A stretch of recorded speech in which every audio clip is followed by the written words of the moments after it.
The courtroom was too quiet. The kind of silence that doesn't wait, it watches. Rows of cameras lined the back wall, their red lights blinking like patient eyes. Reporters whispered names, typed half-truths, and waited for chaos to make their job easier. But chaos had already taken a seat. Steve Bannon leaned back at the defense table, his grin sharp enough to cut through the air. The grin of a man who had built an empire out of defiance, who believed silence was submission. His cufflinks glimmered under the fluorescent lights, defiance dressed as confidence.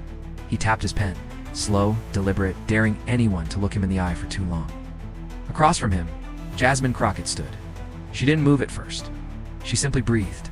The weight of the room shifted toward her, curiosity, doubt, anticipation, all colliding in that one moment. To some, she was just Congresswoman turned attorney. To others, she was the last person who dared to speak truth in a place that forgot what it sounded like. Her fingers grazed the edge of her folder, steady and sure. Then she rose. Slowly, deliberately. No theatrics, no flourish. Just presence. The air tightened, the camera steadied, and even the judge's gavel seemed to hold its breath. When she spoke, it wasn't loud, but it carried. "Your Honor," she began, eyes never leaving Bannon. "What stands before this court today isn't just a defendant. It's a test." A ripple went through the room. Pens froze mid-sentence. Bannon's grin twitched. Crockett continued, voice firm as marble. "A test of whether truth can still stand when power mocks it. Whether justice still means anything when arrogance sits on the stand." Each word landed heavier than the last. The hum of air conditioning filled the gap where Bannon's laughter should have been. His pen stopped tapping. His smirk faltered, just enough for the cameras to catch it.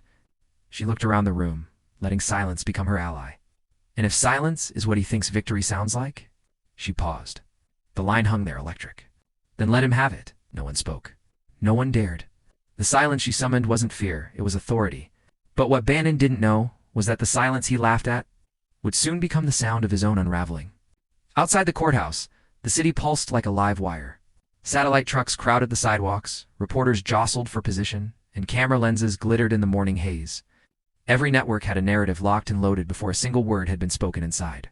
Some called it just another procedural hearing. Others whispered that this could be the day Steve Bannon finally met his match. Cable panels rolled clips of his past defiance, smirking soundbites, swaggering exits, the showman of contempt who turned subpoenas into headlines. He'd always known how to turn the legal system into theater. But today the stage lights didn't belong to him. Inside, Jasmine Crockett adjusted her notes. To most of the pundits, she was an afterthought. An emotional rookie, one commentator had called her that morning. Not seasoned enough for a heavyweight like Bannon. They said her rise was symbolic, not strategic. They said she was too new, too polished, too calm. They didn't understand that composure was her weapon. Every whisper of doubt outside only sharpened her focus inside. She knew what this hearing represented. It wasn't just about one man's defiance. It was about the idea that some people believed they were too powerful, too connected, too untouchable for consequences. And if she could expose even a sliver of that illusion, it would echo far beyond these walls. Bannon sat, half listening, confident that his legal team would do what they always did: delay, confuse, dominate. He believed the cameras were still his to control. He believed every word Jasmine spoke would dissolve into background noise. But the tension said otherwise. The journalists in the gallery could feel it, the shift. Something about her tone, her stillness, the unflinching gaze that refused to dance for attention. It wasn't politics. It was purpose. Every time she spoke, Bannon's smirk dimmed. Every time she paused, the weight of her words filled the silence that used to belong to him. A message began forming. One not written in the court transcript, but etched in the air. This wasn't just legal defense. It was a reckoning of values. Out on the courthouse steps, crowds gathered, holding signs that told two different stories. One side waved slogans of defiance. The other carried messages of accountability. It wasn't just a trial. It was America's argument with itself. Compressed into a single room, a single exchange, a single woman standing against a practiced manipulator. The networks replayed every glance, every pause, every flicker of emotion. Commentators debated her every sentence, some dismissing her poise as performance, others calling it revolutionary restraint. But no one could look away. She wasn't just speaking for herself anymore. She was channeling a generation tired of seeing justice stall at the feet of privilege. Each word felt heavier, because it wasn't just law, it was a mirror. And that's what unsettled him most. Not her credentials, not her questions, but the calm conviction that exposed what bluster could never hide. By the time she finished her second argument, even the judge seemed to lean in. The cameras caught Bannon's expression again, less amused now, eyes flicking sideways, searching for a rhythm he could no longer dictate. For the first time in years, the performance wasn't his. The spotlight had betrayed him, turning from spectacle to scrutiny. He thought it would be a routine defense hearing until she turned the room into a lesson on accountability. Before the courtroom lights and the steady hum of cameras, Steve Bannon was the architect of noise. His world was built on outrage, a carefully curated empire where fury became fuel and confusion was a form of control. He called it populism. Critics called it manipulation. Either way, he thrived in the chaos he created. He wasn't born into the chaos, he built it piece by piece. From a Navy uniform to Wall Street corridors, from documentaries about power to the very heart of political firestorms. He learned early that anger was currency, and fear, if properly branded, could buy loyalty. When others chased truth, he chased traction. When others built consensus, he built division and called it destiny. Clips from his rallies still echo across screens. The smirk, the gravel voice, the slow, deliberate cadence of someone who enjoyed holding a crowd by its outrage. He told them the system was broken, and only he could weaponize it. He wore patriotism like armor, flag pins on designer coats, declarations of revolution delivered from luxury boardrooms. Every contradiction became part of his legend. He didn't need truth, he needed believers. He didn't need allies, he needed disciples. His playbook was simple: make the loudest sound in the room, and people would mistake it for leadership. And for a while, it worked. He turned headlines into megaphones, chaos into strategy. The cameras that should have exposed him instead amplified him. His every legal confrontation became a new stage. His defiance, a kind of theater. He would stride past journalists and throw one-liners that made front pages before the ink on his subpoenas had dried. Contempt wasn't just a legal charge for him. It was a lifestyle. Each courtroom appearance was another opportunity to sneer at the system. He claimed to despise, yet depended on to keep his name alive. He'd glance at the judges like they were props, at prosecutors like they were understudies in his play. And the more they tried to restrain him, the more he performed. He told his followers he was fighting for them, against the elites, against corruption, against control. But behind closed doors, his war was personal. It wasn't about defending freedom. It was about defending relevance. Every clash kept him visible. Every controversy kept him immortal in headlines. The spectacle was his oxygen. That's what made him dangerous. He understood that, in an age of noise, sincerity sounds like weakness. So he leaned into the noise, the angry broadcasts, the dramatic exits, the half-truths delivered with preacher's confidence. He became a master at turning accountability into persecution, turning facts into fiction before anyone could catch their breath. There were moments, brief, almost invisible, when the mask slipped. The long nights when cameras went dark and the applause faded. In those moments, he'd stare at the reflection on his desk, the one face he couldn't manipulate. Then, he'd pour another drink, open another article about himself, and convince the mirror that he still ran the story. His contempt hearing today wasn't his first. It was just another act, another chance to sneer at the system that refused to punish him. His followers still adored him, the networks still booked him, and in his mind, this courtroom was simply another stage to dominate. So when Jasmine Crockett entered, he didn't see a threat. He saw a cameo, someone to frame against his legend. He'd seen this before. Young, articulate opponents who believed truth could pierce spectacle. They'd lecture, he'd grin, and when the news cycle ended, his smirk would remain while their moral victories faded into archives. He believed this day would end the same way, his face on camera, her dignity drowned out by his noise. He had mastered the art of winning by losing loudly. Every reprimand became proof of persecution. Every fine became a fundraising slogan. He was addicted to defiance because it made him immortal. And so, in the quiet before the opening statement, he sat at the defense table, relaxed, composed, confident. His lawyers whispered strategy, but he barely listened. He didn't need them. In his mind, he had already won. The fluorescent light caught his smirk, carved in the familiar confidence of a man who'd faced scrutiny and turned it into spectacle every time. He adjusted his jacket, leaned back, and waited for the show to begin. But behind that grin, he never expected a challenge that would weaponize calm itself. Long before the courtroom lights, before the microphones, before her name trended beside the word fearless, Jasmine Crockett was just a voice trying to be heard in rooms that preferred her silence. She didn't come from dynasties or legacy donors. Her rise wasn't written in marble plaques or private schools. It was written in ink smudges on late-night notes. In the quiet defiance of someone who refused to wait for permission to belong, law school wasn't a rite of passage for her. It was survival with a purpose. She studied under flickering lamps, surrounded by case files taller than her confidence some nights. But she showed up again and again. Every time a professor questioned her place, every time a classmate smirked when she spoke, she turned the doubt into discipline. She wasn't the loudest in the room, but she was the one who remembered everything. The loopholes, the precedents, the fine print that turned arrogance into accountability. Her gift wasn't power, it was preparation. And that, more than anything, terrified those who underestimated her. She learned quickly that the law was not blind, it was biased, tilted by the weight of money and power. She saw how cases could be decided not by justice, but by who could afford the better story. And so she made herself into a storyteller for the truth. When she passed the bar, it wasn't just a certificate. It was an act of rebellion, proof that someone like her could learn the language of power and use it to defend those it ignored. She didn't chase high-paying firms or glossy titles. She went where the system cracked, public defenders' offices, underfunded courts, neighborhoods where injustice wasn't a headline but a habit. In those rooms, she learned more than the law. She learned people. The mother afraid to speak English in court. The teenager who thought silence was safety. The veteran whose honor was lost in paperwork. To Jasmine, they weren't clients, they were chapters in the same story America kept trying to skip. And each one taught her something vital. Empathy is not weakness. It's endurance. When she entered politics, the skeptics followed. They called her idealistic, too emotional, too polished for the real game. But they didn't understand. Her calm wasn't naivety. It was armor forged from years of being talked over, dismissed, underestimated. She learned to weaponize stillness, to let arrogance exhaust itself before she spoke, to wait until the noise burned itself out, and then, with precision, to drop truth like a blade wrapped in grace. Her rise in Congress wasn't scripted for virality. It was built through quiet, relentless conviction. She didn't trade authenticity for access. She didn't shout to be seen. She spoke when it mattered, and when she did, people listened. There were moments vivid as flashbulbs, when her voice carried further than anyone expected. A hearing where she dissected a policy line by line until the committee fell silent. A debate where her opponent tried to belittle her experience. And she smiled before delivering a one-line counter that ended the argument and launched 1,000 clips across social media. Each moment was a small rebellion, dignity triumphing over dismissal.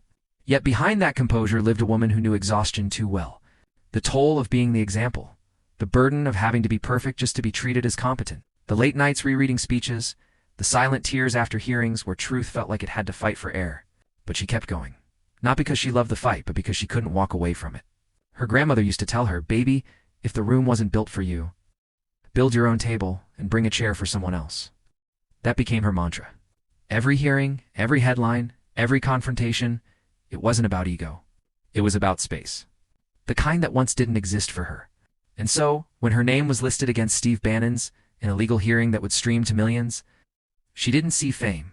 She saw responsibility. This wasn't about taking him down. It was about standing for something bigger than either of them. She knew what he represented, the machinery of manipulation, the arrogance of power unchecked. But she also knew what she represented, a generation that refused to be intimidated by it. When she walked into that courtroom, every step carried the echoes of those she defended. The mentors who doubted her, and the quiet victories that never made the news. She wasn't nervous. She was ready. And as she sat, her notes arranged like chess pieces. She caught a glimpse of Bannon across the room, his familiar smirk. That self-satisfied confidence she'd seen on too many faces before. It didn't anger her.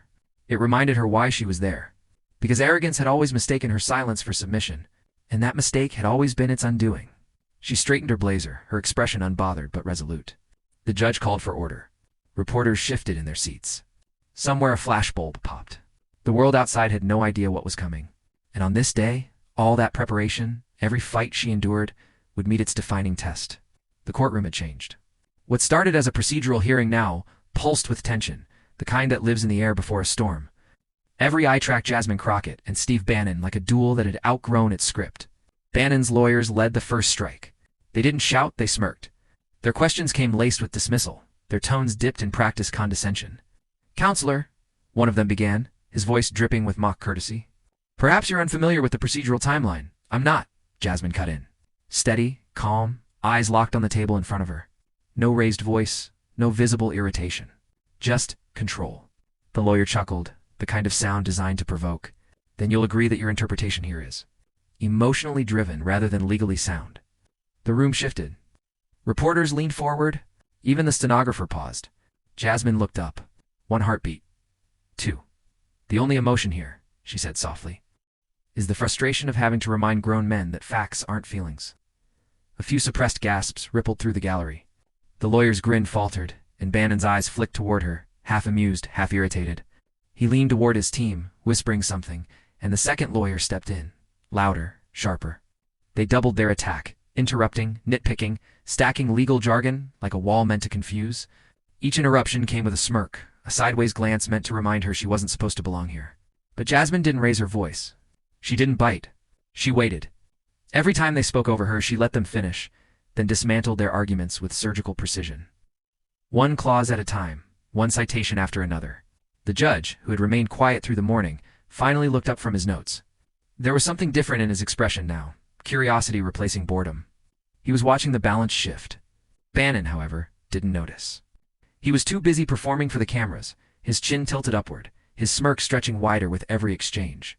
He whispered again to his lawyer, and this time his laughter slipped out, short, sharp, performative. It echoed just enough to break the rhythm. Jasmine didn't flinch. Her voice, when it came, was lower, not quieter, just lower, more deliberate. Mr. Bannon may find this amusing, she said, still not looking his way. But what's at stake here isn't entertainment. It's accountability. Her tone wasn't defiance. It was disappointment. The kind of disappointment that cuts deeper than anger. The courtroom went still again. Even the camera seemed to hum quieter. Bannon leaned forward, hands clasped like a man ready to spar. "Oh, come on," he muttered, loud enough for the microphones to catch. "We all know how this goes. The grandstanding, the sound bites, the moral lecture." His bin turned her head, finally meeting his eyes. "No," she said. "What you call a lecture, most people call consequences." A murmur rippled through the courtroom, the kind that lives between shock and applause. The lawyer tried to regain footing, but the energy had shifted. Jasmine now owned the silence. Every time she spoke, the rhythm bent toward her cadence. Even her pauses carried weight. She started weaving facts into a story, not for the judge, but for the country watching. Each legal point became a moral one. Each citation was a mirror held up to hypocrisy. "You can't hide behind legal theater forever," she said, voice steady. "The law isn't your stage. It's the one place where the truth eventually catches up, no matter how many times you talk over it." The lawyer objected. The judge overruled him before the sentence even landed. It was subtle, but undeniable. She had turned the rhythm of the room. What began as mockery had become reckoning. Bannon's smirk returned, tighter this time, forced. His fingers tapped the table again, but this time faster, betraying irritation. He whispered another line to his lawyer, something sharp, impatient. And then he looked at her again, with that same dismissive sneer, and crossed a line he didn't even see. "Ms. Crockett," he said loudly, cutting through the air, "you sound more like an activist than an attorney." The words landed like a slap, the kind meant to belittle, to remind her of place. The gallery froze, unsure if they'd just heard it right. She didn't move. Didn't blink. The judge straightened slightly. The room held its breath. But when Bannon crossed the line, the courtroom froze, and Jasmine decided it was time. The silence was surgical, the kind that slices through pretense. Bannon's words still hung in the air, dripping with condescension. Reporters leaned forward. Even the judge's pen hovered mid-note. Jasmine Crockett didn't rush to respond. She stood slowly, the movement deliberate, precise. Every inch of her rise was a declaration that she would meet arrogance, not with outrage, but with command. Her hand brushed the table lightly, gathering a few papers. She didn't look at them. She didn't need to. When she spoke, her tone was steady, deliberate, every syllable sharpened by conviction. "You say, I sound like an activist, Mr. Bannon. I sound like someone who's read the law, and unlike you, I respect it." The line landed hard. The air shifted. A few reporters exchanged glances, pens scribbling furiously. Bannon's smirk flickered. He leaned back, folding his arms like a man trying to pretend he wasn't cornered. Jasmine took a step forward. "Let's be clear," she said, voice cutting through the room. "You stand here today claiming to defend freedom, but what you've defended time and again is chaos. You invoke patriotism, but you profit from division. You call oversight harassment, but refuse to answer for what you've done." Each sentence struck like a gavel. Her cadence was unhurried, the rhythm of someone who knew she didn't need volume to hold power. The camera zoomed in. One could almost hear the faint buzz of their lenses. "You've mocked the rule of law while hiding behind it," she continued. "You've turned accountability into performance. But this," she gestured to the courtroom, "isn't a stage. It's a reckoning." A low murmur spread through the gallery. The judge said nothing. Jasmine began citing precedents, dates, filings, quotes from prior hearings where Bannon had sidestepped subpoenas, refused testimony, mocked federal authority. Her recall was surgical, each citation perfectly placed, her delivery almost unnervingly calm. Every time she referenced one of his past statements, she met his eyes, not with anger, but with something colder. Disappointment. You once said the purpose of power is to destroy institutions before they destroy you. She paused. That isn't patriotism. That's fear wearing a flag. A hush swept the courtroom. Even Bannon's lawyers stopped their note-taking. She stepped closer to the table, lowering her voice. You built your brand on defiance, on convincing people that shouting louder makes you right. But the truth doesn't need volume. It needs evidence. And today, you've brought neither. The judge's gaze was fixed on her now, not intervening, just listening. She turned, addressing the court at large. When the law calls, you don't get to choose which truths are convenient. You don't get to declare yourself above the system you claim to defend. Because the moment you do, you prove exactly why that system exists. Her tone wasn't scolding. It was surgical, precise, the voice of someone laying bare the anatomy of hypocrisy. Bannon shifted. His smirk was gone now, replaced by something taut, calculation mixed with disbelief. His lawyers whispered, but he didn't move. Jasmine looked at them, then back at the judge. We are not here to debate ideology. We are here because power, unchecked, unaccountable, always finds a way to test the limits of justice. And when that happens, the question isn't who shouts the loudest. The question is who stands their ground. The crowd was silent. Only the hum of the lights filled the pause. She went on. Mr. Bannon has made a career out of treating truth like a weapon. But today, the record speaks louder than rhetoric. Every subpoena ignored. Every lie dressed as principle. Every moment of contempt, they tell the same story. That arrogance always mistakes noise for strength. She stopped walking. Her next words were measured, heavier. But strength, real strength, is quiet. It doesn't need applause. It's the calm that walks into a room full of power and refuses to bow. Bannon blinked, a small involuntary twitch. She turned back to the judge. Your Honor, the defense wants to turn this proceeding into theater. I won't oblige. I'm not here to perform. I'm here to remind this court and this country that the law still means something. Her voice softened slightly, but the intensity didn't fade. Because when we let men like Mr. Bannon redefine defiance as heroism, we don't just lose order, we lose the idea that justice belongs to everyone, not just the loudest in the room. The reporters were motionless now. The only sounds were camera shutters and the faint creak of the judge's chair. Jasmine took one last look at Bannon. Her expression was unreadable, not triumph, not anger, just certainty. You once called yourself a soldier in a cultural war, she said quietly. But soldiers fight for something bigger than themselves. You fight only to stay relevant. His jaw tightened. You've mistaken chaos for courage. But courage, she said, is standing alone in a room full of people waiting for you to break, not giving them the satisfaction. The room was frozen. Even the security guard seemed transfixed. Then she straightened her papers, set them down, and delivered her final line, clear, unwavering, the kind of sentence that would echo far beyond that courtroom. You can call me an activist if it helps you sleep at night. But after today, when history remembers this moment, they'll call me what you should have been, accountable. For a long second, there was nothing. No movement. No coughs. Just the hum of the overhead lights and the sound of silence doing what it rarely does, honoring the truth. The judge exhaled slowly. The stenographer's fingers trembled slightly before resuming. Bannon didn't move. His eyes darted briefly toward the cameras, then back to Jasmine, as if realizing, perhaps for the first time, that the performance was over, and the verdict had already been written in public memory.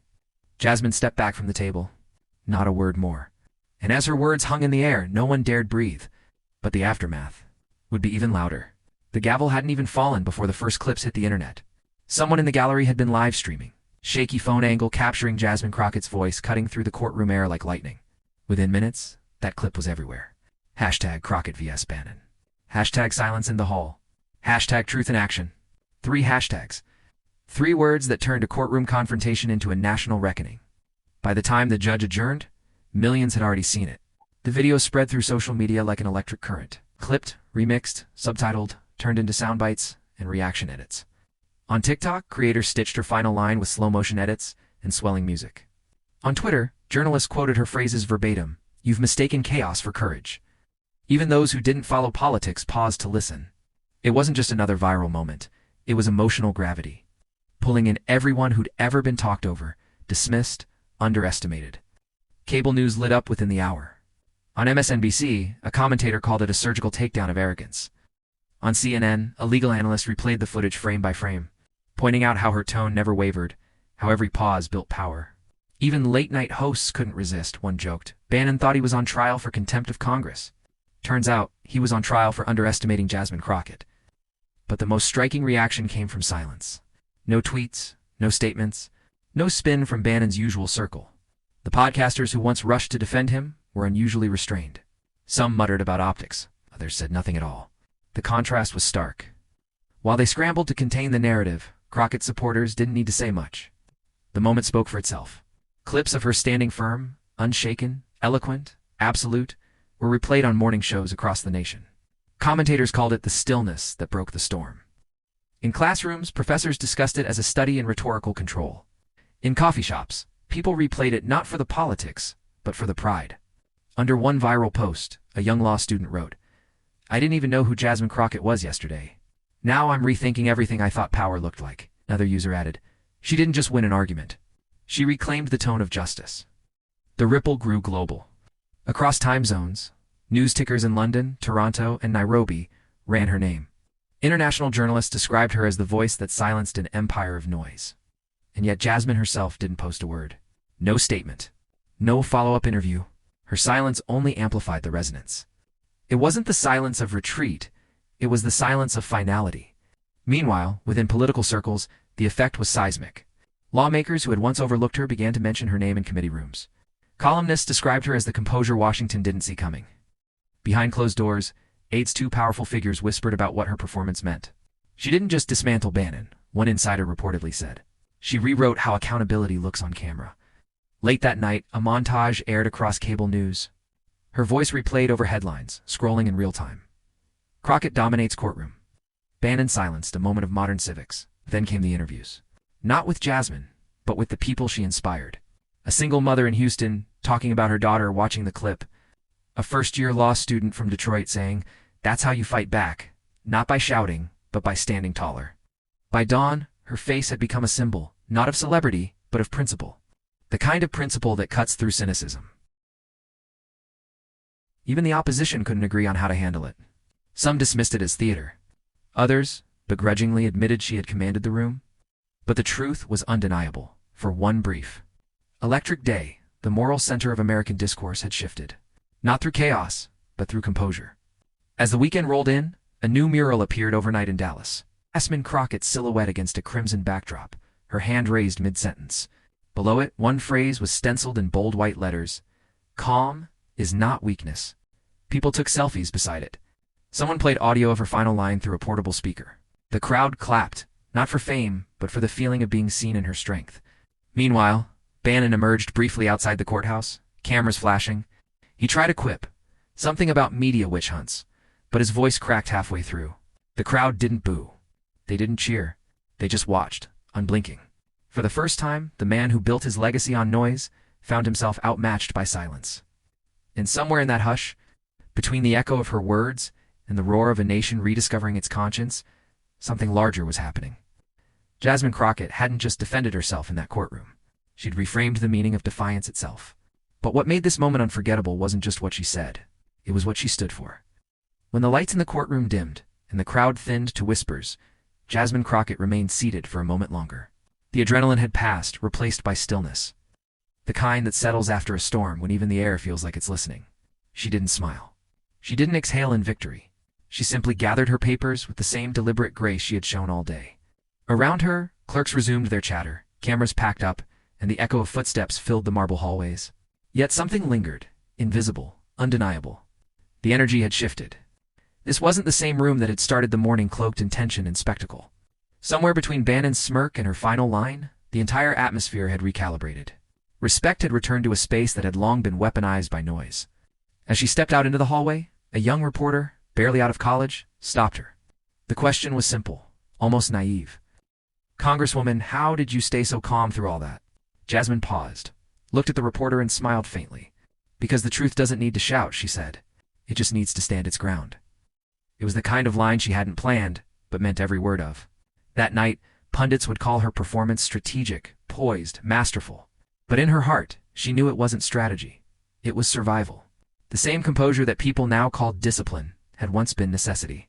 When the world demanded that she shrank, she had learned to stand taller. When they tried to bait her into outrage, she learned that calm was its own kind of weapon. And that, she realized, was the quiet paradox of power. Outside, flashes lit up the courthouse steps as the crowd began to gather. Supporters, students, strangers holding signs that read "Truth is strength and justice doesn't blink." But Jasmine didn't wave to them. She didn't give a statement. She simply walked past the microphones, her head high, her silence louder than any press conference could ever be. As she reached the car, one aide whispered, "You know, you've just made history, right?" Jasmine smiled softly, shaking her head. "No," she said. "We just reminded it what it's supposed to sound like." Her words weren't for applause. They were for anyone who had ever been told to quiet down, to wait their turn, to temper their tone. They were for those who carried dignity like armor, invisible but indestructible. Across the country, classrooms discussed her as an example of modern leadership. Commentators argued about what her moment meant for democracy. But beneath the noise, the lesson was simple and profound. Strength isn't the loudest voice in the room. Courage isn't chaos. And justice doesn't always roar. Sometimes it whispers, and the world still listens. For generations, America had been captivated by spectacle, the shouting matches, the viral meltdowns, the made-for-TV confrontations. But Jasmine Crockett's quiet defiance reminded people of something older, something truer, that the loudest thing a person can do is stand firm in silence when truth is on their side. In the days that followed, as headlines shifted and the next outrage consumed the news cycle, the clip of her courtroom stand didn't fade. It lived on, in classrooms, on timelines, in hearts. It became a symbol of something purer than politics, the moment dignity reclaimed the microphone. And perhaps that was the real victory. Not that she defeated a man like Bannon, but that she exposed the fragility of arrogance when met with grace. That's what people would remember. Not the confrontation, not the politics, but the posture, the stillness, the proof that integrity, when tested, doesn't flinch. The kind of truth that doesn't perform, it endures. And yet, the story didn't end there. It became a reminder that dignity doesn't shout. It endures. In the end, it wasn't a headline that defined the day. It was the silence that followed it. Steve Bannon had walked into that courtroom certain of his control, fueled by noise, by defiance, by years of manipulating chaos into spectacle. But Jasmine Crockett met him with something he had never learned to face: calm that didn't bend, truth that didn't shout. That was the moment everything shifted. A smirk became silence. A courtroom became history, and a nation weary of the noise remembered what justice is supposed to feel like. She didn't win by dominating. She won by enduring. Her words, deliberate, poised, unapologetically steady, cut through arrogance like light through fog. She reminded America that the most powerful voice in any room isn't always the loudest one, the one that refuses to lose its grace under fire. And that's why people couldn't look away. Because somewhere in her composure, they saw themselves. Every moment they'd been dismissed, underestimated, told to stay quiet. Jasmine turned that silence into power, and in doing so, she gave it back to everyone who needed it. So when we remember this story, Steve Bannon stunned by Jasmine Crockett's courtroom defense, silence fills the hall instantly. It isn't just about one confrontation. It's about a shift in the language of courage. Because sometimes, the most revolutionary sound isn't a roar. It's the hush that follows truth. If you believe calm courage is the loudest form of strength, share this story, subscribe, and never underestimate the power of silence to speak truth.